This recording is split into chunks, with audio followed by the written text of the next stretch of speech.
Olá, queridos amigos, sejam todos bem-vindos ao Bíblia Fácil, o seu programa semanal de estudo da Bíblia. Nós estamos aqui nos estúdios da Novo Tempo, num cenário cenográfico que tentou reproduzir parte do santuário, assim como Deus orientou Moisés que fosse construído lá no deserto. E nós temos aprendido que tudo no santuário apontava para Jesus. A cada semana, estamos conhecendo um pouquinho mais a respeito desse assunto. E que bom ter você conosco para o estudo de hoje. Quero aproveitar e oferecer para você um presente que nós preparamos com muito carinho. É este DVD Santuário, O Caminho de Deus. Nós gravamos esse DVD lá em Israel. Você tem aqui 13 temas, com cerca de 14 minutos cada tema, e vai abordar sobre os mesmos temas que aqui estamos tratando. É um presente da Novo Tempo para você. Você pode ligar para nós em horário comercial, 0 operadora 12 21 27 3121. Se você quiser pedir pela internet, você acessa o nosso site novotempo.com/Bíblia Fácil. Ali você vai clicar nessa imagem que está no site, faz um rápido cadastro e nós enviaremos para a sua casa. Agora, se você está aí no WhatsApp, você pode pedir também pelo WhatsApp. Basta mandar uma mensagem para 12 98100 1425. Você vai receber um link de volta, preencha os seus dados postais e então mandaremos esse DVD pelos correios para a sua casa. Obrigado a você que é anjo da esperança. Graças ao seu apoio é que nós podemos mandar estudos bíblicos aqui, todos os dias da Novo Tempo. E talvez você não saiba, mas nós enviamos daqui, da Novo Tempo, uma média de 930 estudos por dia para todo o Brasil, sem cobrar nada por isso, graças ao seu apoio. Se você ainda não é anjo da esperança, mas quer apoiar esse ministério, você também pode se tornar um. Basta ligar para 0 operadora 12 21 27 30 30, 12 21 27 30 30 e fazer o seu cadastro, tá bem? Aqui já estamos todos prontos para começarmos o estudo, nossas Bíblias já estão aí nas mãos. Chegamos então ao nosso 6º tema e hoje vamos aprender sobre o ministério de Cristo no pátio. O ministério de Cristo no pátio. O que era o pátio do santuário? É o local onde o pecador vinha para trazer a sua oferta, onde ele era recebido pelo sacerdote e aonde estavam ali 2 móveis, a pia com água e o altar de holocausto. Aonde nós estamos aqui, isso aqui era o pátio do santuário. Depois você tinha a tenda e ali havia o santo e o santíssimo. Então, a partir de hoje, nós vamos ter uma série de 3 temas muito especiais. Primeiro, o ministério de Cristo no pátio. Semana que vem, o ministério de Cristo no santo. E na outra semana, o ministério de Cristo no santíssimo. E tudo que estamos aprendendo aqui tem uma relação com salvação, porque o evangelho era pregado para o povo de Israel através do santuário. Então, tudo aqui fala a respeito do evangelho. E conhecer esse evangelho é vital para as pessoas que desejam ser salvas. Então, antes de abrir o livro sagrado, nós queremos convidar você para orar mais uma vez, porque a gente não deve abrir esse livro sem antes fazer uma oração. Se você puder, fecha seus olhos e ora comigo também. Pai de amor, muito obrigado por estarmos reunidos mais uma vez para estudarmos a Tua palavra. Que o Teu bom e Santo Espírito esteja em nosso meio, seja o nosso professor e que nós possamos aprender as verdades que a Tua palavra deseja nos ensinar. Oramos em nome de Jesus. Amém. Então vamos abrir as nossas Bíblias e vamos conhecer hoje mais a respeito do ministério de Cristo no pátio. Antes, eu queria fazer uma breve recapitulação com vocês. Lembra que nós estudamos aqui semanas atrás que o pecado se originou no céu, no santuário, porque Lúcifer era um querubim cobridor? E nós dissemos que o pecado surgiu no santuário e é no santuário que ele tem que ser resolvido. E ele está, nesse exato momento, sendo resolvido lá. Nós vamos entender isso melhor nas próximas semanas. O pecado se originou no universo, no santuário. E ele chegou até o planeta Terra quando Adão e Eva cederam à tentação da serpente e comeram do fruto que lhes era proibido. Então, quando eles participam do fruto, eles desobedeceram. E Deus havia dito, se vocês comerem, vocês morrerão. Eles deveriam ter morrido, mas não morreram porque Deus proveu um substituto. Ou seja, alguém seria enviado para morrer no lugar do pecador. Então Deus havia estipulado um plano para salvar o homem. Gênesis 3,15 é a primeira menção clara a esse plano. O texto diz assim: porém inimizade entre ti e a mulher, entre a tua descendência e o seu descendente. Este te ferirá a cabeça e tu lhe ferirás o calcanhar. Estas palavras de Gênesis 3,15 são chamadas o proto-evangelho. É o primeiro evangelho. É a primeira menção ao plano de Deus para salvar o homem. E estas palavras foram ditas a Eva e à serpente. Então Deus foi claro em dizer: olha, eu vou colocar inimizade entre vocês. Um dia, serpente, você vai ferir o calcanhar do descendente da mulher, que ela vai gerar. Mas um dia, esse descendente que a mulher vai gerar, vai esmagar a tua cabeça. Então aqui foi profetizado a vinda de um Salvador que destruiria o mal. Estas palavras foram guardadas no coração de Eva.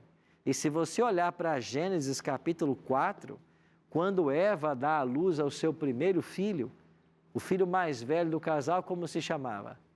Caim, o primeiro filho de Adão e Eva. E quando ela toma Caim nos braços, Eva diz assim: adquiri um varão com o auxílio do Senhor. É assim que está na língua portuguesa. Mas no hebraico está assim: adquiri um varão, o Senhor. Por quê? Porque Eva achava que Caim já era o Messias prometido. E ela achava que esse filho é o que viria trazer a salvação e a vida eterna. A história provou o contrário, né? Caim matou Abel e você conhece todo o desenrolar. Mas a partir daí, cada filho que nascia, havia uma expectativa de que ele fosse o Messias. É por isso que no Antigo Testamento há uma preferência pelo sexo masculino, porque toda mãe queria ser a mãe do Messias. Eles esperavam que o Messias viesse para salvá-los do pecado. Então foi prometido o Messias e eles então passaram a aguardar esse Messias. E para que o Messias fosse corretamente esperado e a sua obra bem compreendida, Deus mandou que um santuário fosse construído no deserto.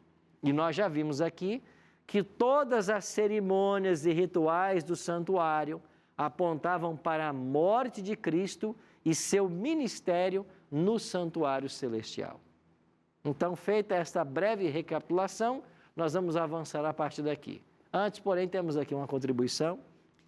Pastor, para ajudar a entender, foi feita a criação, Deus nos criou para vivermos em vida eterna. Com a entrada do pecado, a gente praticamente atrapalhou os planos de Deus. E o que era para ser uma vida eterna, agora é uma busca por salvação. E então, como que fica essa salvação baseado no amor que a gente tem que sentir o amor de Deus, amar uns aos outros, amar a Deus sobre todas as coisas? Às vezes, será que não dá a entender também que é só uma busca por salvação e aí deixa de lado um pouco o amor, o princípio do amor, que a gente sempre ouve falar? Eu acho que o princípio fundamental de tudo é o amor. Inclusive, na Bíblia você tem em 1 Coríntios 13, né? O capítulo do amor, onde Paulo faz um lindo discurso e diz que se não tivesse amor, de nada valeria. O amor é tudo. Agora, o plano da salvação foi estabelecido por quê? Nós vamos terminar o seminário de hoje, nosso estudo de hoje, com João 3,16. O que diz lá?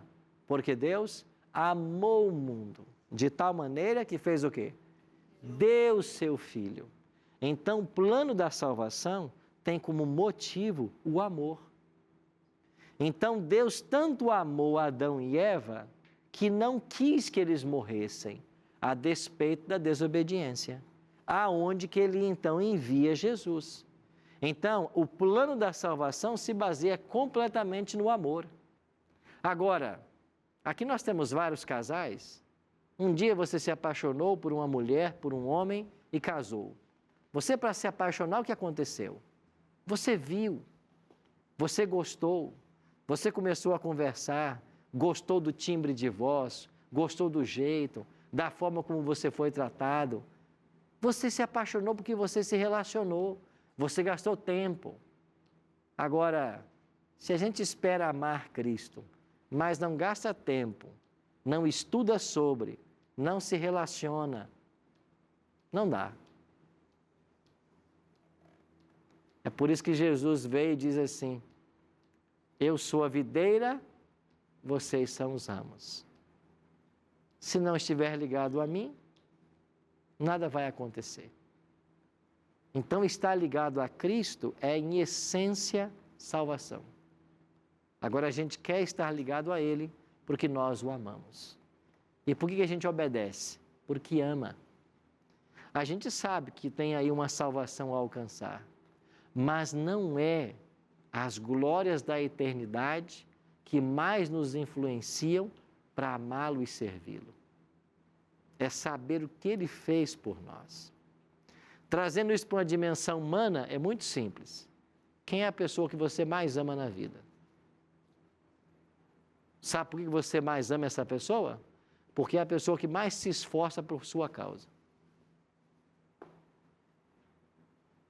Para muitos aqui vai ser, quem sabe, a mãe, a figura materna. Eu também amo minha mãe. Hoje ela está com 86 anos de idade. E por que eu amo tanto essa mãe? Porque eu vi essa mulher tirar comida da boca para dar para os filhos. Eu vi essa mulher lavar roupa debaixo de um sol escaldante para ganhar um dinheiro extra para ajudar na renda familiar. Eu vi essa mulher acordar vários dias de madrugada para levar filho para médico. Eu vi essa mulher passar noite sem dormir porque filho estava com febre. Eu não vou amar essa mulher? Só se eu fosse um louco. Agora, Cristo é parecido. Ele deu a vida. Ele não podia fazer mais nada precioso do que isso. Aí você diz que você não ama? É porque você não conhece. Quem não conhece não ama de fato. Tem que haver relacionamento, tem que haver comunhão, conhecimento. Agora é impossível conhecê-lo e não amá-lo. Impossível. Olha para os personagens da Bíblia. Olha para os apóstolos que estavam dispostos a ir para a fogueira, para o Coliseu, para as arenas, morrer por esse amor. Eles entenderam quanto Deus os amava e queria amar assim também, e estavam dispostos a abrir mão até da própria vida. Então, salvação e amor se misturam. E o cristão genuíno é aquele que ama a Deus porque reconheceu o quanto é amado. É uma resposta. Para muitos, infelizmente, a religião não passa de um livro de regras. Faça isso e não faça aquilo. Para muitos, religião é isso.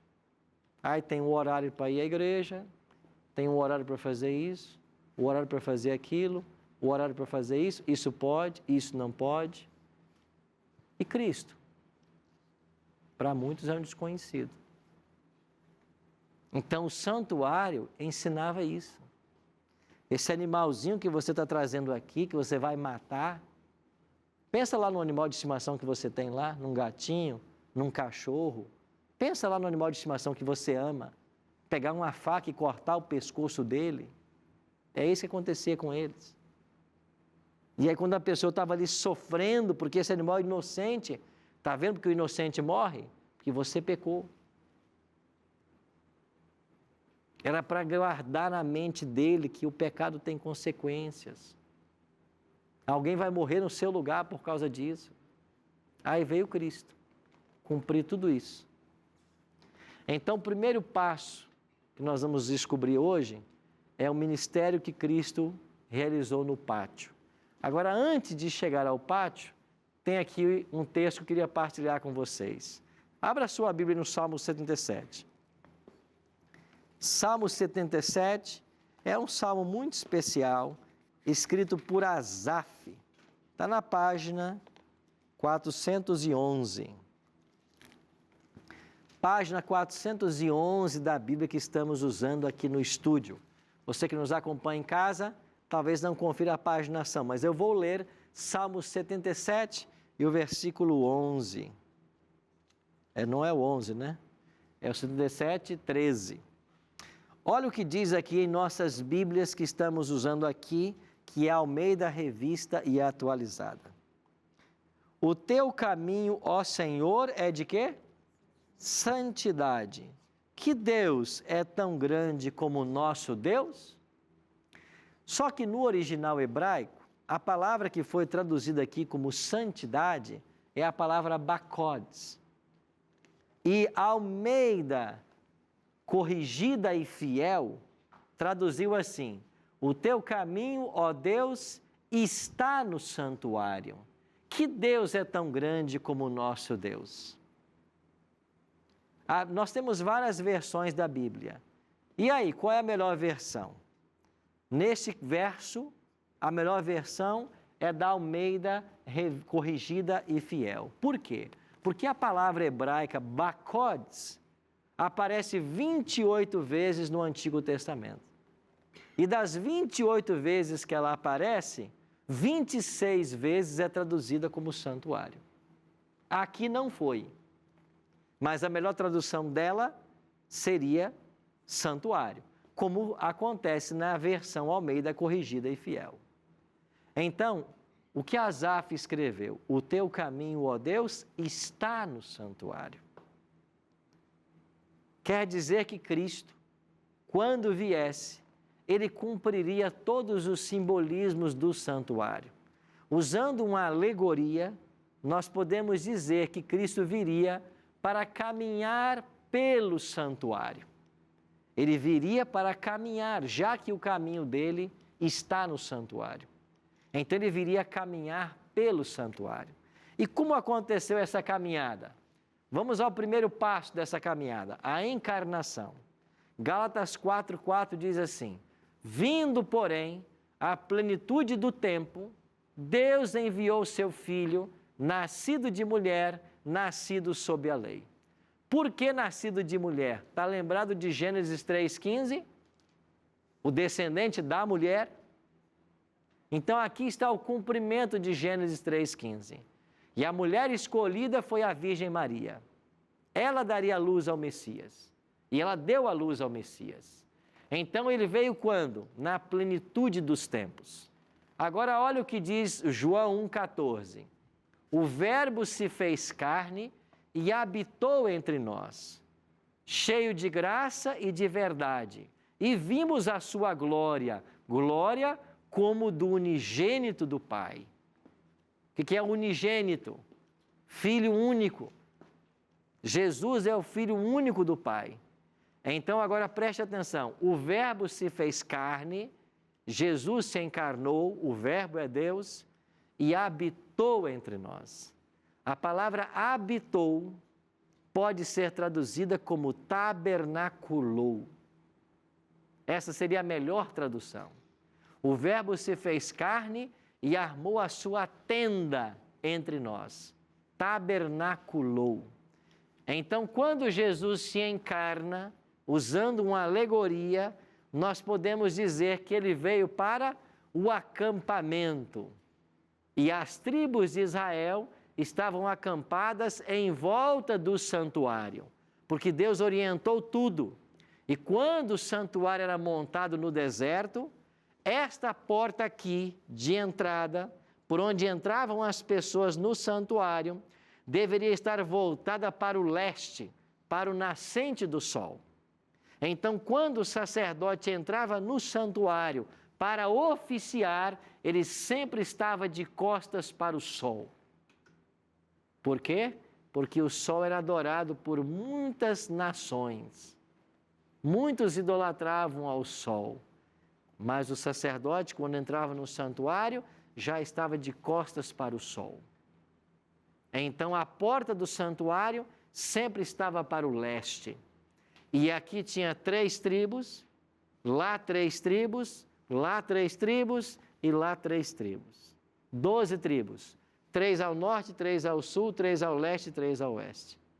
Então, quando Cristo veio, nós podemos usar essa analogia. Ele armou sua tenda no acampamento. Em algum momento, ele entraria aqui no pátio, porque o caminho de Deus é o santuário. Quando é que Jesus entrou no pátio? Vamos ler o texto da Bíblia para entendermos isso? Quando é que Jesus entra no pátio?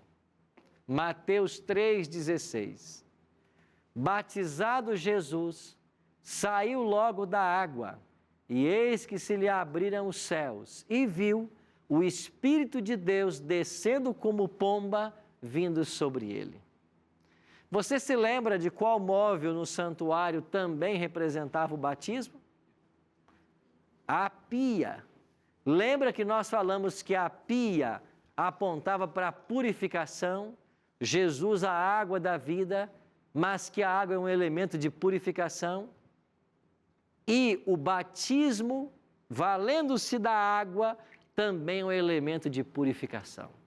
Então, quando Cristo sai do acampamento e entra no pátio, era como se ele viesse até este móvel para ser batizado. E com que idade Jesus foi batizado? 30 anos. Então, ele esteve por 30 anos entre nós. Mas para começar o ministério, ele foi para ser batizado. Então, era como se ele tivesse entrado pelo pátio, ido até a pia e então sido batizado por João Batista. Por que é que Jesus foi batizado aos 30 anos? Olha o que diz Lucas. Ora, tinha Jesus cerca de 30 anos ao começar o seu ministério. Era, como se cuidava, filho de José, filho de Eli. Por que Jesus esperou 30 anos para então ser batizado e começar seu ministério público? Porque no Antigo Testamento, pelo menos por um tempo, os sacerdotes só começavam a oficiar com 30 anos. Era a idade que os sacerdotes podiam começar a oficiar. Tinham que ser descendentes da tribo de Levi, tinham que ser levitas e tinham que alcançar a idade de 30 anos. Aí começavam a oficiar. Então Jesus viria para o pátio para atuar como sacerdote. E ele faz isso quando ele inteira 30 anos. Nada na Bíblia é por acaso. Nada no ministério de Cristo é por acaso. Tudo estava planejado, porque o plano da salvação não é um plano tardio. Deus não foi pego de surpresa e então inventou um plano. Não. O plano da salvação foi estabelecido antes mesmo que o homem pecasse.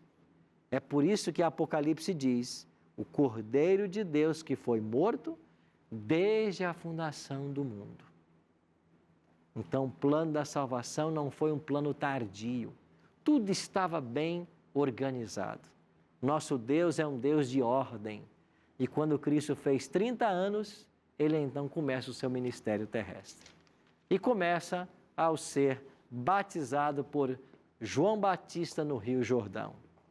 Ele buscou João Batista, que era seu primo, eles nunca haviam se visto, mas eram primos, e então João Batista faz o batismo de Cristo.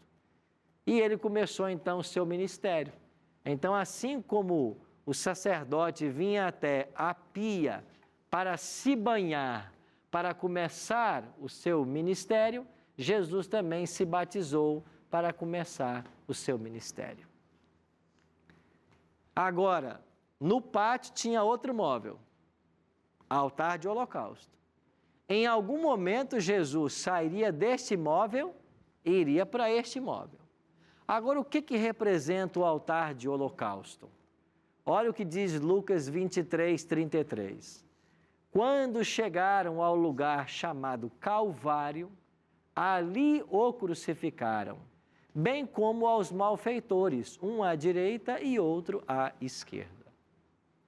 O altar de holocausto é um símbolo do Calvário. E os dois móveis que haviam no pátio representavam aspectos do ministério de Cristo.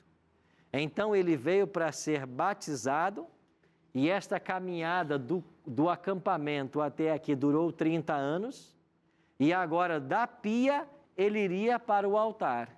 E quanto tempo durou esta caminhada aqui? Quanto tempo separa o batismo da morte de Cristo? 3 anos e meio. É o que nós vamos aprender agora em detalhes, numa profecia que fala a respeito do ministério de Cristo, quanto tempo duraria esse ministério. Nós vamos para o intervalo e daqui a pouquinho voltamos com esse assunto. Não saia daí.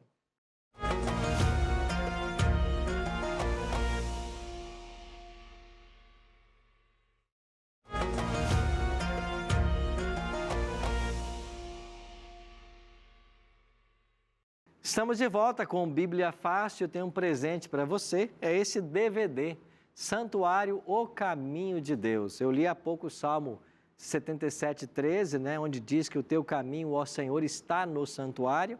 Daí nós tiramos o título desse DVD, Santuário, o Caminho de Deus. Quer esse presente para você? Basta mandar uma mensagem para o nosso WhatsApp, 12981001425. Se você está aí na internet, você pode pedir pelo site novotempo.com/Bíblia Fácil. Ou, se você preferir, liga para nós. Nosso número 12 21 27 3121. Lembrando que você tem que ligar em horário comercial.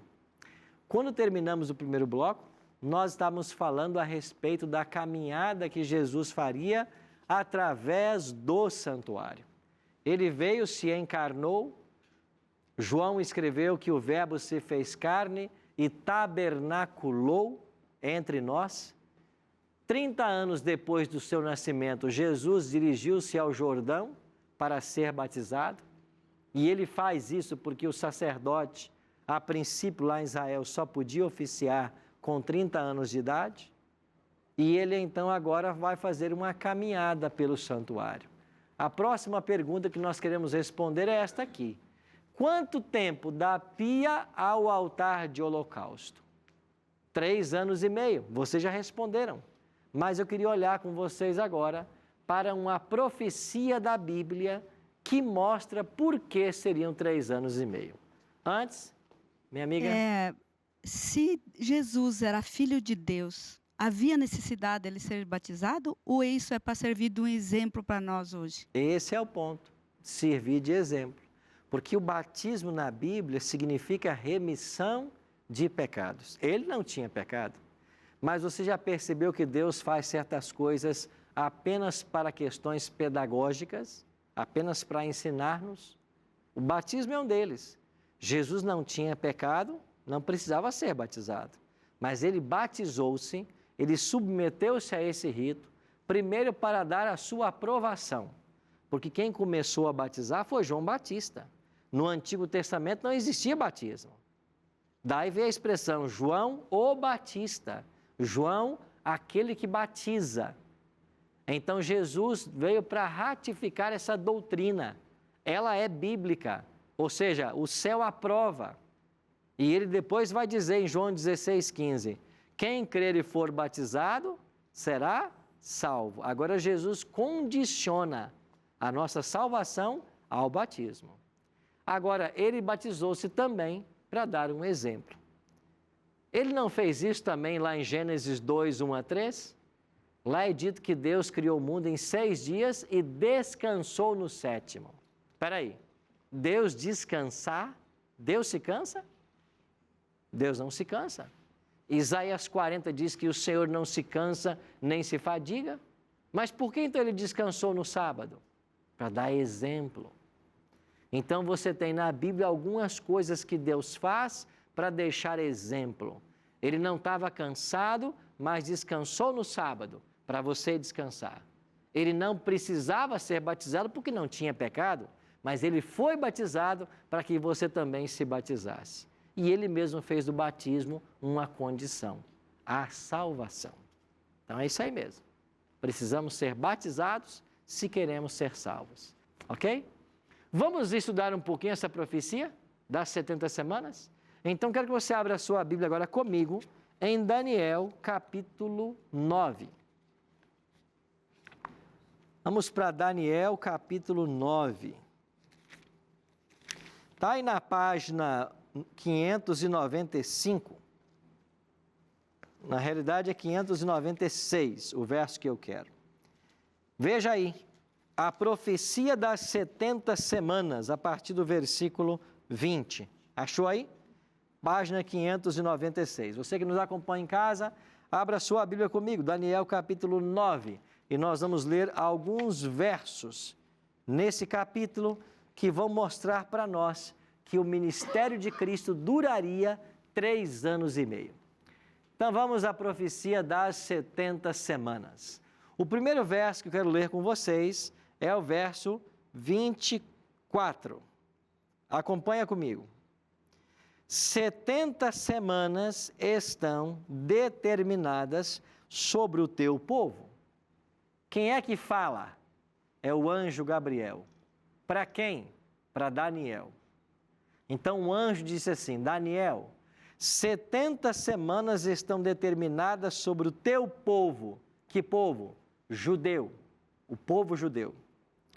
E sobre a tua santa cidade, para fazer cessar a transgressão, para dar fim aos pecados, para expiar a iniquidade, para trazer a justiça eterna, para selar a visão e a profecia, para ungir o santo dos santos. Parafraseando, Gabriel disse assim: Daniel, Deus vai dar para o seu povo 70 semanas de oportunidade, de graça. Se vocês não se arrependerem dentro desse período, e aí são mencionadas 6 coisas que eles teriam que fazer, vocês serão rejeitados como nação. Então essa foi a mensagem de Deus para Daniel. 70 semanas, cada semana tem 7 dias. E quando se estuda a profecia, um dia profético equivale a um ano literal. Isso está lá em Números 14, 34 e Ezequiel 4, 6 e 7. Então, 70 semanas é 70 vezes 7, 490 dias. Mas cada dia equivale a um ano, são 490 anos. Então, o anjo está dizendo, Deus vai dar para o seu povo 490 anos de oportunidade. Agora, quando é que começaria e terminaria esses 490 anos de oportunidade? Próximo verso, Daniel 9, 25. Sabe e entende, desde a saída da ordem para restaurar e para edificar Jerusalém. Então, qual é o evento que marca o início do período profético? A ordem para restaurar e edificar Jerusalém.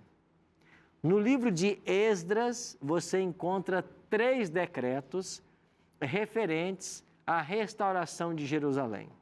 O primeiro foi emitido por Ciro, no capítulo 1 de Esdras. O segundo foi Dario, capítulo 2 de Esdras. E o terceiro foi pelo rei Artaxerxes, capítulo 7 do livro de Esdras. Estes decretos eram cumulativos. É por isso que Esdras 6,14 diz que os decretos se acumularam. Isso quer dizer que a data para o início da profecia tem que ser o terceiro decreto.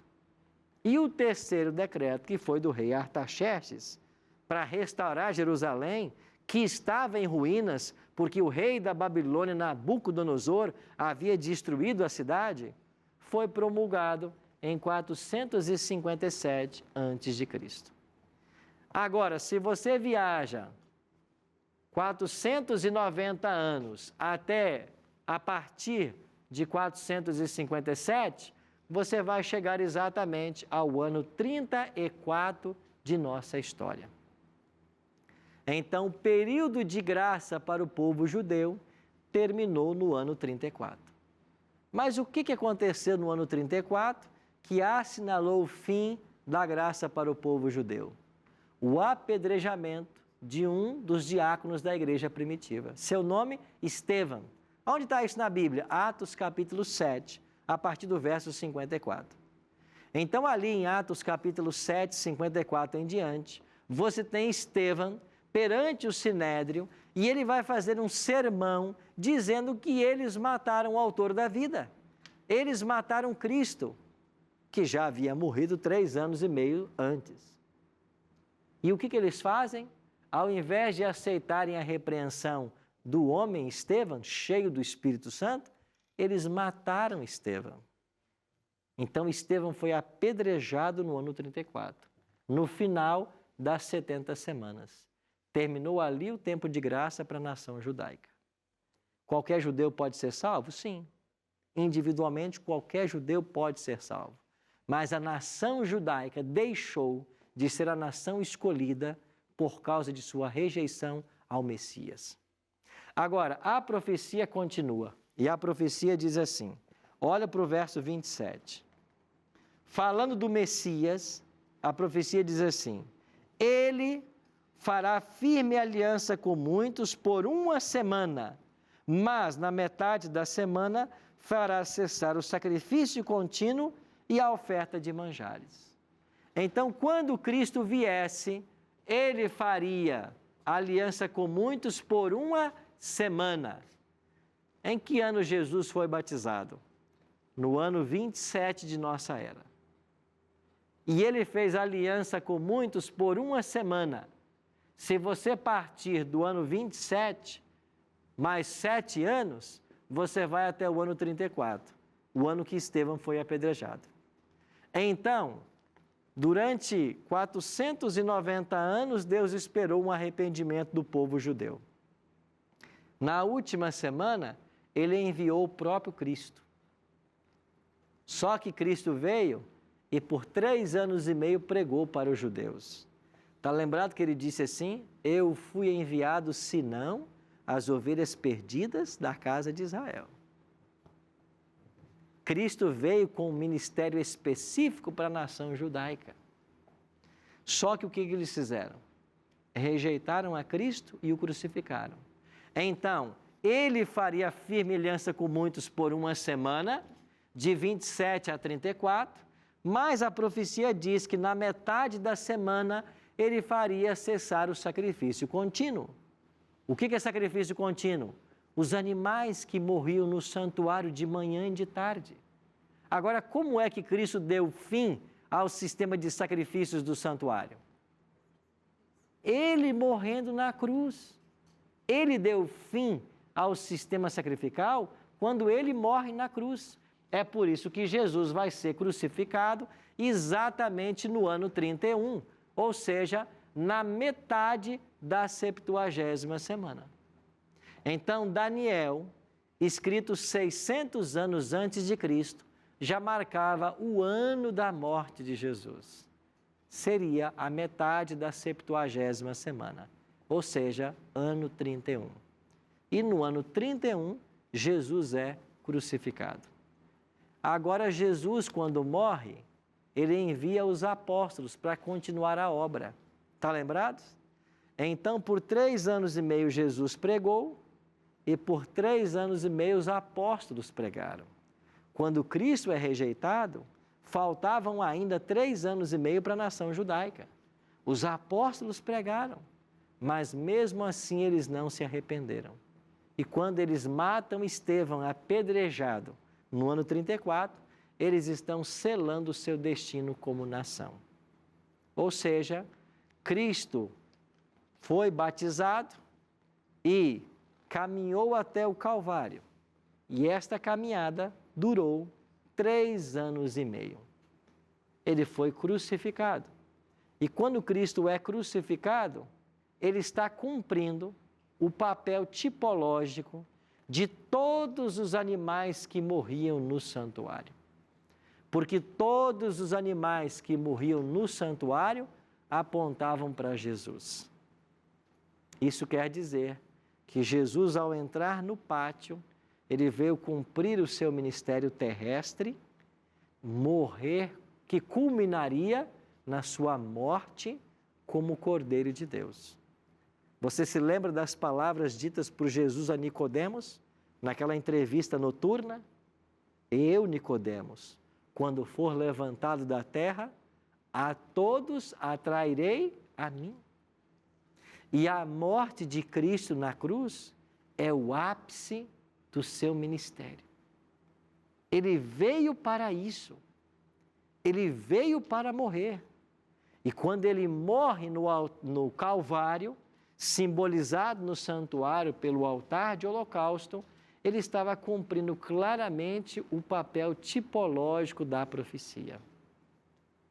Então, a caminhada dele do acampamento até a pia durou 30 anos e a sua caminhada da pia até o Calvário, 3 anos e meio. Agora eu faço uma pergunta para você. Quando é que Jesus descobriu que ele era o Messias? Porque ele nasceu como eu e você, como uma criança inocente. Ele aprendeu a falar. Ele aprendeu todas as coisas. Quando é que ele descobriu que ele era o Messias e que ele morreria um dia? Aos 12 anos. Está lembrado quando ele se perdeu dos pais? Ele disse assim para sua mãe: mulher, você não sabia que eu deveria cuidar dos negócios de meu pai? Com 12 anos, ele foi a Jerusalém participar da Páscoa. E quando ele viu o cordeiro pascal sendo morto, lá no templo, quando ele viu o cordeiro pascal sendo morto, ele entendeu que aquele animalzinho apontava para o ministério dele. E quando ele se batiza e começa o seu ministério terrestre, ele tinha uma agenda a cumprir. E o primeiro milagre que ele operou foi lá nas bodas de Caná da Galileia. E quando Maria chegou e disse: filho, acabou o vinho. O que Jesus respondeu para ela? Mulher, ainda não é chegada a minha hora. Sabe o que é a hora no Evangelho de João? É a morte. Mulher, ainda não é chegada a minha hora. Mas quando ele está no jardim do Getsêmani e Judas saiu para entregá-lo, e aí se aproximam os soldados, o que disse Jesus para os discípulos? Acordem, porque é chegada a minha hora. Esse garoto de 12 anos, nosso Salvador Jesus, quando descobriu que ele era o Messias e que um dia ele morreria para salvar a mim e a você, para salvar a todos nós, ele não voltou atrás. Cada passo que ele deu nesse ministério que o levaria à cruz, ele foi tentado a abandonar. E se nós pudermos classificar as intensidades da tentação de Cristo, quem sabe a maior tentação que Jesus sofreu em toda a sua vida foi lá no deserto por Satanás, a terceira tentação.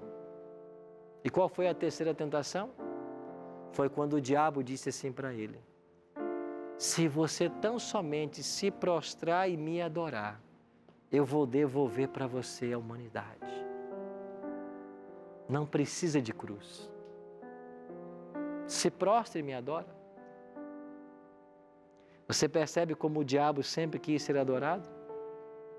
Por isso ele foi expulso do céu? E agora ele pede o Filho de Deus que o adore? esta foi a maior tentação de Cristo. Porque por um momento passou na mente a possibilidade de ter a humanidade de volta sem a cruz. Mas ele sabia que o homem não pertencia a Satanás. O diabo não podia prometer o que não é dele. Ele sabia que não havia outra forma de salvar o homem senão pela cruz. E o que ele fez? Expulsou Satanás da presença dele. E disse, eu vou até o fim. E ele foi. E ele foi até a cruz, por mim e por você. E quando ele morreu naquela cruz, aquela cruz tinha as suas medidas. Aquela cruz era para você. Sabe por que ele caiu várias vezes? Porque a cruz era feita sob medida. E a cruz que ele carregava não era dele. Porque era sua. Era minha.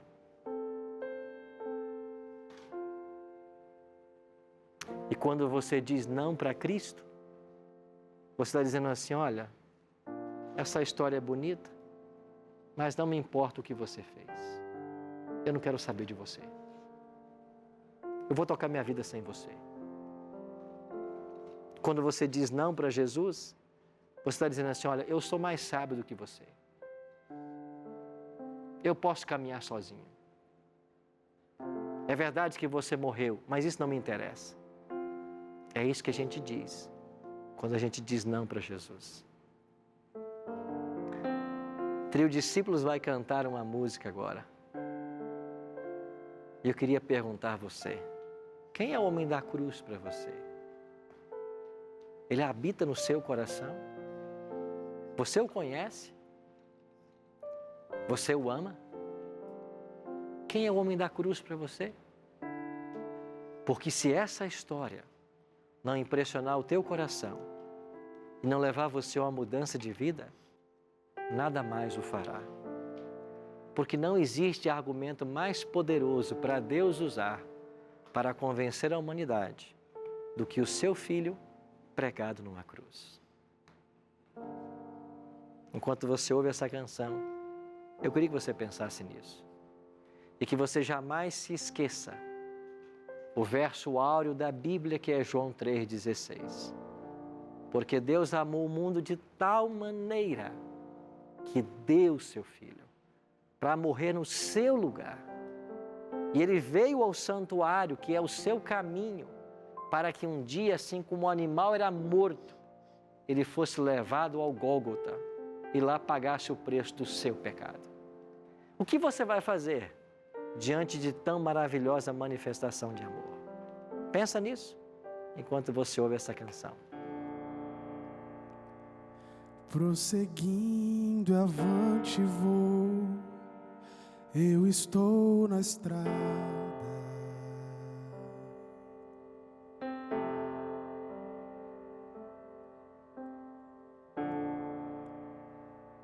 A jornada é dura, eu sei, mas não estou só.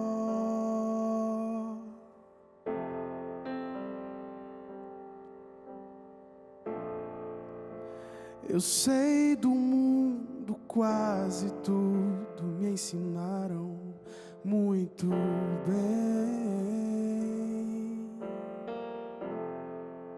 mas a vergonha me fez baixar o olhar, não via.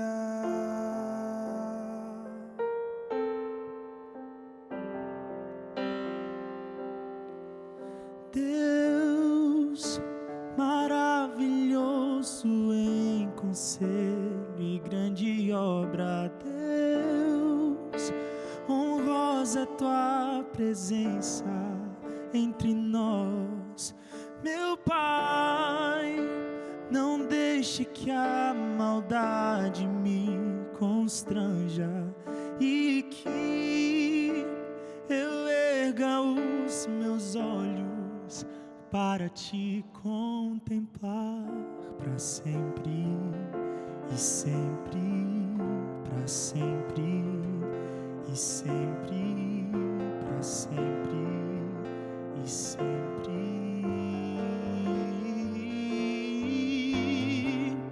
Pra sempre, sempre, pra sempre, e sempre, pra sempre, e sempre.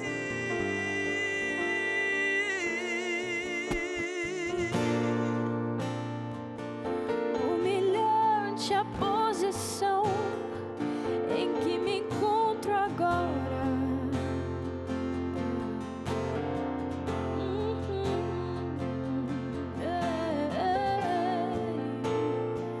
Mas é em humilhação que vejo melhor.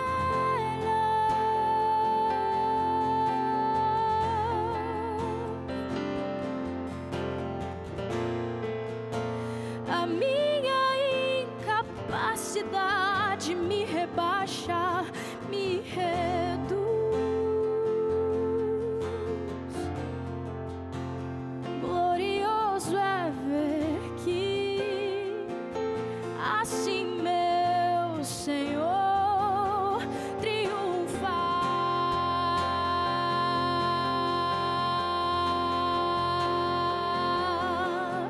Deus maravilhoso em conselho e grande obra. Deus, honrosa é tua presença entre nós, meu Pai.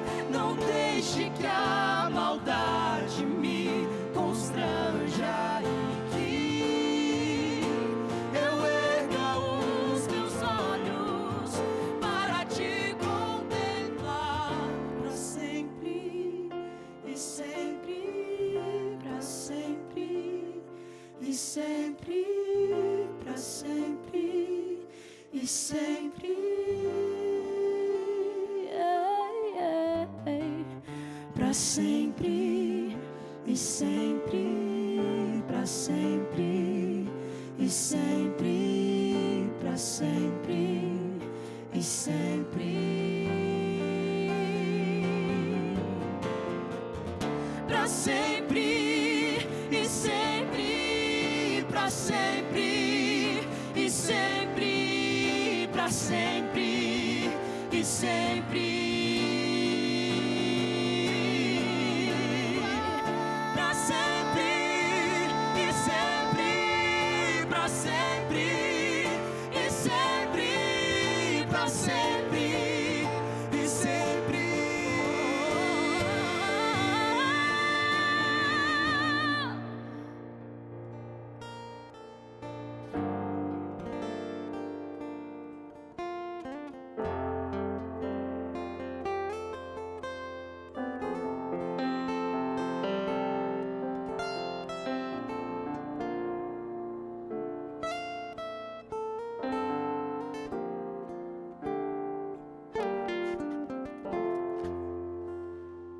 João escreveu no seu Evangelho, capítulo 15, versículo 13.